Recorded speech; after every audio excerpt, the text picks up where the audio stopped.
Hello everyone, YouTube channel સ્વાગત છે. આપણે સ્વાધ્યાય 3.3 શરૂ કરી દીધું છે. 1 થી 5 દાખલા કમ્પ્લીટ થઈ ગયા છે. હવે દાખલા નંબર 6 ઉપર પહોંચીએ.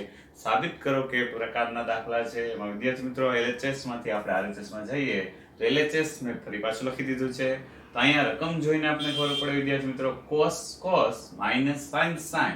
રકમ જોઈને જ ખબર પડી જાય કયું સૂત્ર યાદ આવે તો કે અહીંયા આલ્ફા બીટા જો તમે કન્સિડર કરો આ ખૂણો આલ્ફા આ બીટા તો π/4 - x નામનો ખૂણો જ આલ્ફા છે. આ જ ખૂણો ફરી પાછો બીટા છે. આનો મીનિંગ આપણા પાસે cos નું સૂત્ર છે આવું cos alpha cos beta - sin alpha sin beta. તો અહીંયા LHS માં સાદુરૂપ આપી શકાય કયા સૂત્ર મુજબ? cos ઓફ આ પદને કહી દઈએ આપણે આલ્ફા એટલે કે π/4 - x અને અહીંયા જે વચ્ચે નિશાની છે એના કરતા અપોઝિટ નિશાની અહીંયા હોય તો કે પ્લસ અને બીટા તરીકે આ ખૂણો π/4 માઇનસ y. તો વિદ્યાર્થી મિત્રો આ બંને ખૂણા અંદર મૂકી દીધા. પહેલા ઉલટું વિચારો તો યાદ આવી જાય cos of alpha plus beta હોય તો આ રીતે સાદુરૂપ આપી શકાય. હવે અંદર કઈ સાદુરૂપ આપી શકાય? કૌંસની અંદર સરવાળા બાદબાકીમાં પદ છે તો કે π/4 પ્લસ π/4 તો કે π/2 થવાના, કારણ કે આ π/4 પ્લસ π/4 સરખા પદ એટલે કૌંસની અંદર π/2 minus x minus y minus સામાન્ય લઈ લો x પ્લસ y. તો આ મોટા કૌંસની અંદર આ પ્રકારે સાદુરૂપ મેળવ્યું. હવે વિદ્યાર્થી મિત્રો આપણે શું કહી શકીએ? π/2 હોવાથી આપણે શું કહેવાનું થાય? વિધેય બદલાય પછી π/2 માઇનસ થીટા. પ્રથમ ચરણમાં કોઈ પણ વિધેય ધન જ હોય તો cos એ ધન જ હોય, cos નું થઈ જાય sin. આ જે ખૂણો છે x પ્લસ y પ્રથમ ચરણને કારણે અહીંયા નિશાની પ્લસ આવે. મીનિંગ કે આપણે RHS માં એવું જ જોઈએ છે. આ આપણને મળી ગયું RHS. વિદ્યાર્થી મિત્રો ખૂબ સરળ છે. દાખલાનું સાદુરૂપ આલ્ફા બીટા સ્વરૂપમાં ખબર પડે તો સાદુરૂપ સરળતાથી આપણે સમજાઈ જશે. ત્યારબાદ વિદ્યાર્થી મિત્રો દાખલા નંબર 7. અહીંયા જે રકમ આપેલી છે tan ના સ્વરૂપમાં તો આપણને યાદ આવે tan of alpha plus beta. tan નું સૂત્ર યાદ આવશે. અહીંયા આલ્ફા બીટા, અહીંયા પણ આલ્ફા બીટા નું સૂત્ર મુજબ માઈનસમાં છે. એનું સાદુરૂપ વિચારતા જાઓ. સાદુરૂપ આપતા RHS સુધી પહોંચી જશો. સાબિત કરો કે એનો દાખલો છે. તો અહીંયા tan of alpha plus beta આપણે તો ટનાટન યાદ કરીએ જે પ્રમાણે સૂત્ર અલગથી મૂકવાની જરૂર નથી. મારે આલ્ફા અને બીટાના સ્થાને જે કિંમત હોય મૂકતી જવાની. તો tan આલ્ફા એટલે કે tan π/4 જે હોય તે નિશાની આવે પ્લસ, tan બીટા એટલે કે tan x ના છેદમાં 1 માઇનસ ઓપોઝિટ સાઇન આવે tan આલ્ફા tan બીટા એટલે કે tan π/4 tan x. આ પ્રમાણે અંશમાં સાદુરૂપ મેળવ્યું LHS નું. હવે એવી જ રીતે છેદમાં શું ચેન્જ આવશે તો કે આ નિશાની માઈનસ છે તો માઈનસ થી સ્ટાર્ટ થાય tan alpha minus tan beta. Alpha અને બીટા આપણને ખબર છે કિંમત મૂકી દેવાની અપોન 1 આના કરતા opposite sign plus tan alpha tan beta. હવે વિદ્યાર્થી મિત્રો આપણે આમાં જે કિંમત જાણીએ છીએ આપણે tan π/4 એટલે 1 તો એ મૂકી દઈએ 1 પ્લસ tan x છેદમાં શું વધશે 1 માઈનસ tan π/4 એટલે 1 into tan x એટલે tan x જ મૂકવાના થાય. ગુણાકારમાં 1 નું કંઈ મહત્વ નથી રહેતું અને છેદમાં tan π/4 એટલે 1 માઇનસ tan x ના છેદમાં 1 પ્લસ tan x. હવે સાદુરૂપ આપવા માટે આપણે શું કહી શકીએ? છેદનો છેદ અંશમાં તો 1 પ્લસ tan x કેટલી વખત આવી ગયું? આ છેદનો છેદ અંશમાં જાય તો 2 વખત એટલે સ્ક્વેર અને આ અંશનો છેદ અને આ છેદ બે ગુણાકારમાં આવે તો 1 minus tan x whole square. જે આપણે જરૂરી પરિણામમાં હોલ સ્ક્વેર જ જોઈએ છે તો સ્ક્વેર કોમન કાઢી લઈએ 1 plus tan x 1 minus tan x whole square એટલે કે આપણે જોઈએ છે RHS જે મળી ગયો આપણને.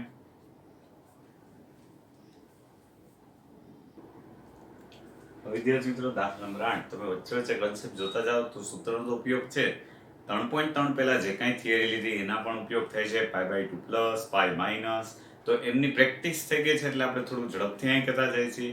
અહીં તો બહુ જ ઓછા દાખલા ક્યાંક ને ક્યાંક એવો ઉપયોગ આપેલો છે પણ આપણે એક જ રીતના એવા 10-15 દાખલા પ્રેક્ટિસ કરેલા છે એટલે થોડી ઝડપ થશે આપણે અહીંયા. તો દાખલા નંબર 8 માં વિદ્યાર્થી મિત્રો આ રકમ ત્યાં LHS આ રીતે આપેલું છે એમાં આપણે સૂત્રો લાગુ પાડીને RHS સુધી પહોંચીએ. કયા સૂત્રો લાગુ પડે એમ છે તો અહીંયા cos પાઈ પ્લસ થીટા આપણે કીધું છે કે આપણી સાથે એક વર્તુળ સેટ કરી દેવાનું મગજમાં. તમે આમ ગમે ત્યાં હોય તો પાઈ પ્લસ થીટા ત્રીજા ચરણમાં ડંકી સિંચવાની નથી પણ પાઈ પ્લસ થીટા એટલે ત્રીજા ચરણમાં cos કેવું હોય નેગેટિવ. તો અહીંયા પાઈ હોવાથી વિધેય તો ન બદલાય. સાદુરૂપ શું આપી શકીએ? Minus cos x.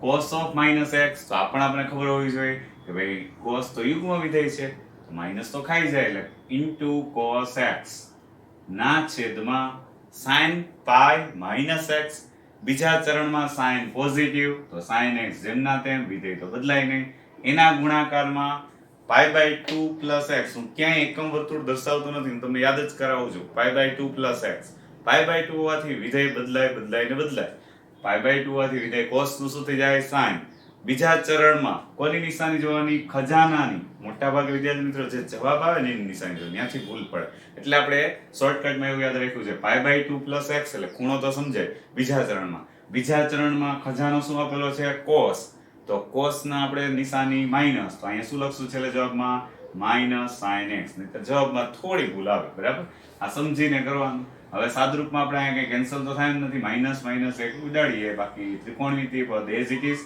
cos square x છેદમાં sin સ્ક્વેર x, આ તો પદ આપણા માટે શું થઈ ગયું cos theta upon sin theta, નો સ્ક્વેર તો cot x અને એનોય વર્ગ એટલે કે cot સ્ક્વેર x, આ આપણા માટે RHS બની ગયું.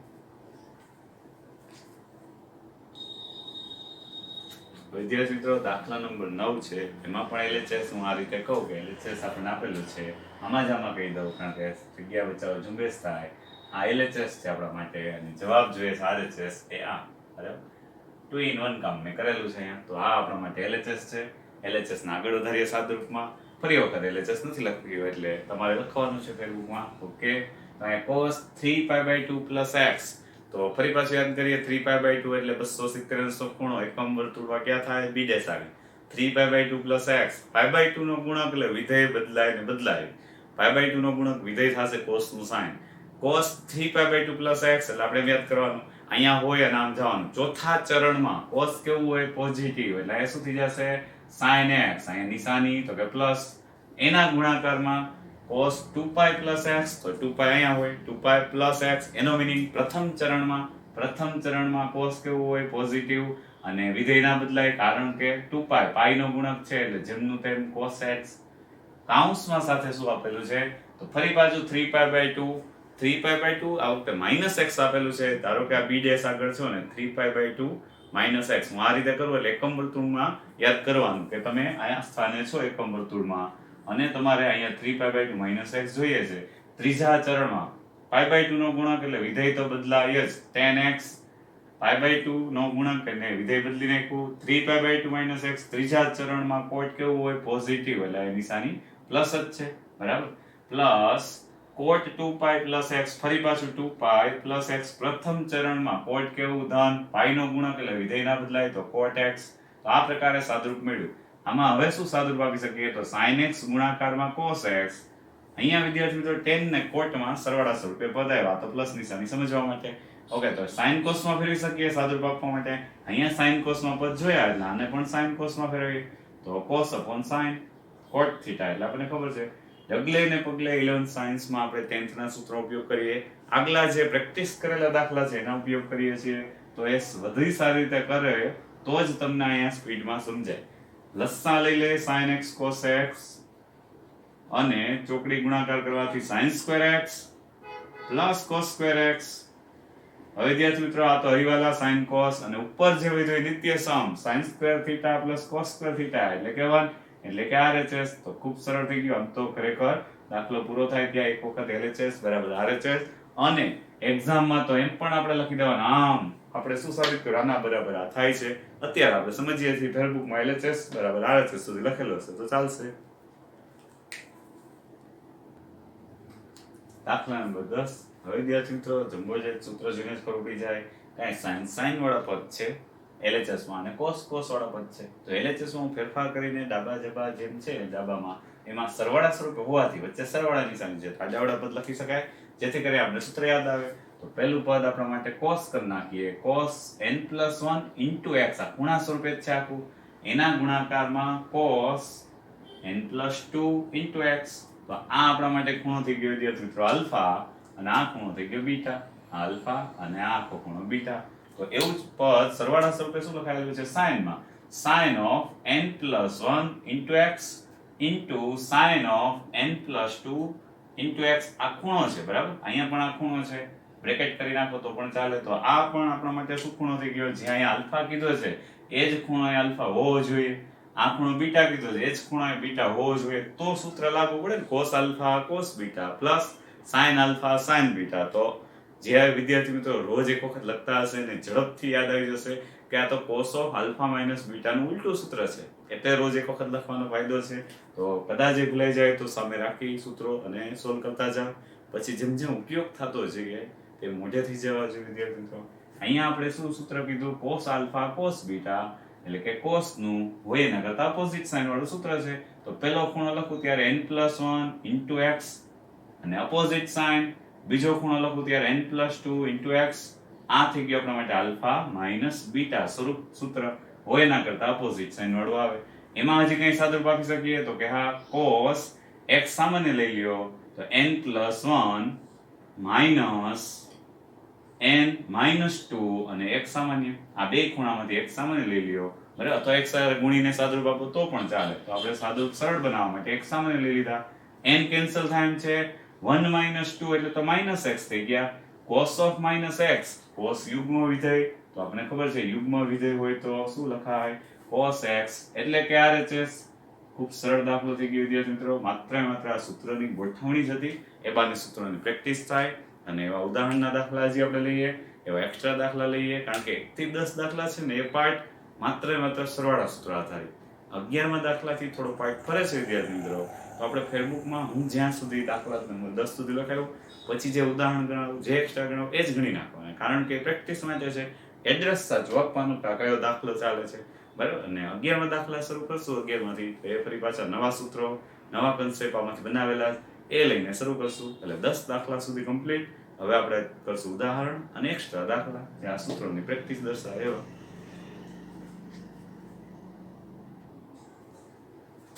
હવે વિદ્યાર્થી મિત્રો ઉદાહરણ 10 અને 11 છે.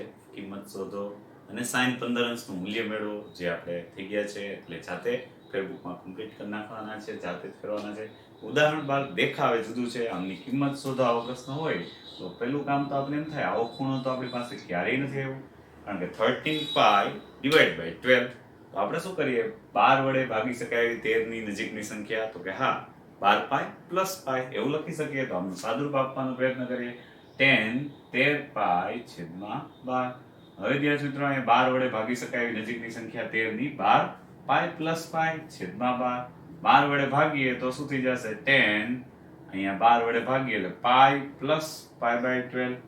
હવે વિદ્યાર્થી મિત્રો π + θ કયું ચરણ થાય, ત્રીજું. ત્રીજા ચરણમાં tan પોઝિટિવ અને વિધેય તો બદલાય નહીં, π વાળી 10π/12. 10π/12 નું મૂલ્ય પણ આપણે યાદ ન હોય, કારણ કે આપણે રેડિયન માપમાં ક્યાંય મૂલ્ય મેળવેલા નથી. તો આપણે શું કરશું, એને અંશ માપમાં કન્વર્ટ કરો. π એટલે 180 અંશ. જો તમે 180 અંશને 12 વડે ભાગશો, 180 અંશને 12 વડે ભાગશો તો 12 × 15 180, એટલે આપણી પાસે આવી જશે 15 અંશ. તો યાદ રાખીએ વિદ્યાર્થી મિત્રો, π/12 એટલે હંમેશા કેટલા થાય, 15 અંશ. આ મૂલ્ય આપણને કામ આવશે ઘણી બધી વાર, બરાબર. અહીંયા આ મૂલ્ય આપણને ઘણી બધી વાર કામ આવશે. આપણે સમજી શકીએ કે 30 અંશ ડાયરેક્ટ કેવું હોય તો π/6, તો એને 2 વડે ભાગો તો અહીંયા π/12, 2 વડે અહીંયા ભાગો તો મીનિંગ કે π/12 એટલે આપણા માટે 15 અંશ થાય. એ ખબર પડી ગઈ. હવે π/12 એટલે આપણે યાદ રાખીશું જ્યારે પણ જરૂર પડે તો. π/6 એટલે 30 અંશ, એને 2 વડે ભાગો, π/12 જે 15 અંશ દર્શાવે. તો અહીંયા વિદ્યાર્થી મિત્રો tan 15 અંશ પૂછેલું છે, જે આપણે અગાઉ મૂલ્ય મેળવેલું હતું. મૂલ્ય મેળવવા માટે આપણે શું કરતા, tan 15 અંશને લખી શકાય tan 45 અંશ -30 અંશ, અને આગળ મુજબ સાદુરૂપ આપી દેવાનું. આગળ મુજબ સાદુરૂપ કે tan આલ્ફા માઇનસ બીટા એ દર્શાવવાનું છે, અને સાદુરૂપ આપતા 2 - √3 જવાબ મળી જશે, બરાબર. કોઈ વિદ્યાર્થી મિત્રને અંશમાં ફેરવવું જ ન હોય તો π/12 એઝ ઇટ ઇઝ રાખી અને બીજા સ્વરૂપે, રીત બીજી નથી, બીજા સ્વરૂપે છે કે રેડિયન માપમાં તમે બાદબાકી કરો, π/4 - π/6, અને હવે સૂત્ર લાગુ પાડો તો પણ ચાલે. એટલે બેમાંથી કોઈ પણ રીત એક્ઝામમાં ગણી શકાય. અહીંયા ટેક્સ્ટ બુકમાં આપણે આ રીત આપેલી છે, પણ આપણે આ ઉપયોગ વધારે કરીએ છીએ. એટલે બે રીત સાચી છે, બે સ્વરૂપે લખવાની જરૂર નથી, 15 અંશ અને આગળ મુજબ સાદુરૂપ આપવાનું. તો વિદ્યાર્થી મિત્રો જ્યારે પણ રેડિયન માપમાં આ ખૂણા આવે તો 15 અંશ એટલે π/12, π/12 એટલે 15 અંશ. આપણે ખબર પડી કે 15 ને 5 વડે ગુણો તો 75 અંશ થાય. મીનિંગ 5π/12 ક્યાંય લખેલું હશે તો 75 અંશ. આ એકબીજાના કોટિકોણ છે, 5π/12 ને π/12. તો આપણે ઘણા બધા મૂલ્યો ઈઝીલી મળી જશે. sin 75 અંશ કયો કે sin 5π/12, તો એ તો રેડિયન અંશ માપમાં થયું. એનું મૂલ્ય આપણે જે રીતે મેળવતા એ રીતે મેળવી લેવાનું. જો તમને આ પૂછે તો પેલું કામ શું કરવાનું, એને અંશ માપમાં ફેરવી 45 અંશ પ્લસ 30 અંશ લખી sin of alpha plus beta નું સૂત્ર તૈયાર કરવાનું. એના ઉપરથી cos 15 અંશ એ મળી શકે ડાયરેક્ટ. cos 75 અંશ પૂછે તો પણ ફરી પાછું કે cos 5/12 તો એ રેડિયન અને કન્વર્ટ કરીને અંશ માપમાં કરી નાખવાનું. તો વિદ્યાર્થી મિત્રો એક જ અંશ માપ યાદ રાખો, સરળતાથી આપણે એને કન્વર્ટ કરી શકીએ એટલા માટે રેડિયન માં આપેલું હોય આ વિશિષ્ટ ખૂણા માટે પહેલા અંશ માપમાં ફેરવી નાખવાનું, પછી સૂત્રો લાગુ પાડવા. હવે વિદ્યાર્થી મિત્રો ઉદાહરણ 13 જે છે એમાં રકમ જોઈને જ ખબર પડી જાય આપણને કયું સૂત્ર લાગુ પાડવું, કેમ જાવું. કારણ કે sin of x plus y એમાં આલ્ફા અને બીટા કન્સિડર કરો. આ પહેલો ખૂણો એટલે આલ્ફા, બીજો ખૂણો y એટલે બીટા. તો sin of x plus y ને આલ્ફા પ્લસ બીટા ગણીએ એટલે સૂત્ર યાદ આવે. એવું છેદમાં સૂત્ર યાદ આવે તો બંને સૂત્રો આપણે લાગુ પાડીએ. જેમ આપણે tan નું સૂત્ર સાબિત કર્યું હતું એ વખતની જેમ જ અહીંયા sin of alpha plus beta મુજબ sin આલ્ફા cos બીટા જે હોય તે નિશાની cos આલ્ફા sin બીટા, એવું જ પદ છેદમાં sin આલ્ફા cos બીટા જે હોય તે નિશાની cos આલ્ફા sin બીટા. આપણે આરો અવરો સાથે યાદ કરવાનું. તો અહીંયા પ્લસ માઇનસ નો ચેન્જ આવે છે. ઘણા બધા આમ તો મેથેમેટિશિયન છીએ એટલે ગણિતનું ખૂન નહીં કરીએ, પણ આમ સરખું જોઈને ઉડાડી ન દેતા મહેરબાની, કારણ કે સરવાળા બાદબાકી સાથે જોડાયેલું પદ છે. તો પહેલું કામ આપણે અહીંયા tan લઈ આવવું હોય તો tan લઈ આવવા માટે આપણે sin cos છે તો આપણે એવું વિચારીએ વિદ્યાર્થી મિત્રો કે cos x અહીંયા ભાગાકારમાં આવી જાય તો tan x આવી જાય કે નહીં. ઓકે, તો સાથે cos y વધારાના તો cos y વડે ઉડાડી દેવાય. cos x અને cos y not equal to 0 વડે અંશ છેદને ભાગતા. આવું યાદ કેમ કરવું તો કે આપણે tan લઈ આવ્યા છે એટલા માટે, બરાબર. અથવા તો કોઈ RHS ઉપરથી sin cos માં વયા જાય તો પણ આ પરિણામ આવી જશે, તો પણ ખબર પડી જશે.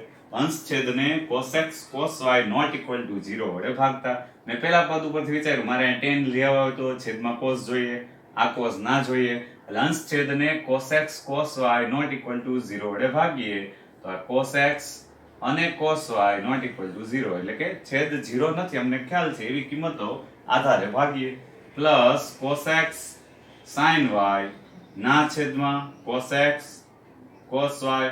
હવે એવી જ રીતે વિદ્યાર્થી મિત્રો છેદમાં sin x cos y ના છેદમાં cos x cos y.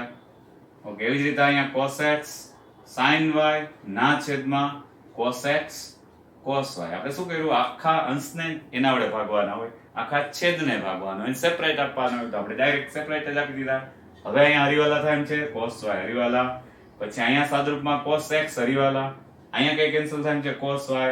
એવી જ રીતે અહીંયા cos x તો સાદરૂપ આપતા શું પદ મળે છે વિદ્યાર્થી મિત્રો, sin upon cos tan x minus અહીં પ્લસ tan y જે આપણે જરૂરી પરિણામના ભાગ જ છે. છેદમાં પણ sin x upon cos x tan x minus tan y. તો આ થઈ ગયું આપણા માટે RHS. ખૂબ સરળ છે. ઉલટેથી કોઈ વિદ્યાર્થી મિત્ર આમ જાય કે એને sin cos માં ફેરવતા, લસા લેતા, સાદરૂપ આપતા તો પાછા અહીં આવી જાય તો પણ ચાલે. LHS ઉપરથી RHS અથવા RHS ઉપરથી LHS લઈ શકાય. નેક્સ્ટ ઉદાહરણ 14 વિદ્યાર્થી મિત્રો અગત્યનું, અને આપણે 3 સ્ટાર કહી દઈએ કારણ કે રકમ જે પ્રકાર આપેલી છે tan 3x tan 2x tan x. LHS માં જે પદ છે બધા ગુણાકારમાં છે. હવે એમાં કોઈ સીધું સૂત્ર દેખાતું નથી કારણ કે tan 3x એટલે tan 2x માં કઈ આપણે એવું સૂત્ર અત્યાર સુધી કઈ ભણ્યા નથી, અને સાથે જવાબમાં આ બધા જ પદ ગુણાકારમાં છે, માઈનસમાં આવી જાય, કઈક વિશિષ્ટતા લાગે. દાખલો સરળ છે વિદ્યાર્થી મિત્રો, પણ 3 સ્ટાર એટલા માટે સ્ટાર્ટિંગ અગત્યનું છે. તો tan 3x જે લખેલું છે, આ 3x ખૂણો કેવા પ્રકારે છે તો કે સૌથી મોટો. મગજમાં એવો વિચાર કરવાનો 3x ખૂણા ઉપરથી કયા કયા ખૂણા બનાવી શકાય તો કે 2x અને x સરવાળા સ્વરૂપે રજૂઆત કરી શકાય. જો એવું ક્લિક થઈ જાય કે આ 3x ખૂણાને જો હું આમ લખવા જાઉં તો સરવાળા સ્વરૂપે 2x x, એટલે મેં લખી દીધું છે, LHS નહીં લઈએ પણ tan 3x ને બદલે જો તમે લખવા માંગો તો tan of 2x x લખી શકો. એમ કરવાથી આપણને પેલું અલ્ફુડી બીટુડી વાળું સૂત્ર, ટનાટનનું સૂત્ર યાદ આવે. હવે વિદ્યાર્થી મિત્રો પોઝ કરી વિડિયો અને તમે જોઈ શકો કે tan of alpha plus beta લાગુ પાડીને અહીંયા સુધી પહોંચી શકો કે કેમ, જે આપણા માટે જરૂરી પરિણામ આવી જશે.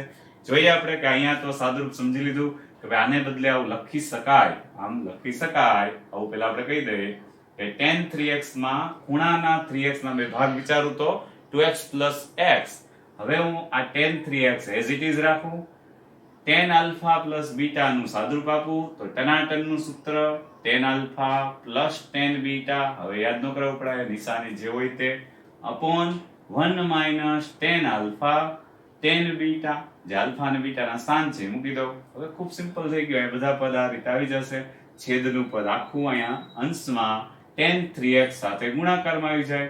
tan 3x બ્રેકેટમાં 1 minus tan 2x tan x સામેની side tan 2x plus tan x. હવે આપણે જે જરૂરી પરિણામ જોઈએ છે એની નજીક છીએ. આ પદનો ગુણાકાર કરો તો પહેલું પદ થઈ જશે વિદ્યાર્થી મિત્રો tan 3x minus tan 3x tan 2x into tan x. આ પ્રકારે પદ ગોઠવાઈ ગયું. એના બરાબર tan 2x plus tan x. જવાબમાં જે જરૂરી પરિણામ જોઈએ છે એમાં સરવાળા બાદબાકીમાં બધા એક પદ, તો કે tan 3x ભલે અહીંયા રહ્યા, બાકીના પદ આ tan 2x સામે લઈ જાઓ, tan x એ સામે લઈ જાઓ તો માઈનસ થાય. આ આખું પદ ગુણાકારમાં સમાયેલું છે એ સામે લઈ જાઓ તો માઈનસ નું પ્લસ થાય. મીનિંગ કે tan 3x minus tan 2x minus tan x એના બરાબર જવાબ મળી ગયો આપણને tan 3x into tan 2x into tan x. એટલે આમ જરૂરી પરિણામ ડાબા જવાબ ફેરવી નાખીએ કે જો આમ લખવું હોય તો લખી શકાય કે કેમ tan 3x 2x tan x આ બધા પદ ગુણાકારમાં હોય કે આમ હોય tan 3x minus tan 2x minus tan x. વિદ્યાર્થી મિત્રો અહીંયા સુધીના ઉદાહરણ કમ્પ્લીટ ફેરબુકમાં કરવા. જે અત્યાર સુધી સૂત્રો ભણ્યા, ઉદાહરણ 3.3 સ્વાધ્યાયના 1 થી 10 દાખલા ભણ્યા એ મિક્સર રીતના છે. તો ત્યાં સુધીના ઉદાહરણ ફેરબુકમાં કમ્પ્લીટ કરવા. ઓકે વિદ્યાર્થી મિત્રો, હવે નવા સૂત્રો, નવા દાખલા અને નવી રીત મન લેવાની થશે. નેક્સ્ટ વિડિયો લેક્ચરમાં એક્સ્ટ્રા દાખલા અને રિલેટેડ કોઈ પણ હશે તો પણ એ પહેલા લઈ લેશું અને પછી આપણે નવા સૂત્રો લેશું. ઓકે વિદ્યાર્થી મિત્રો, નેક્સ્ટ લેક્ચરમાં ફરી પાછા મળીશું.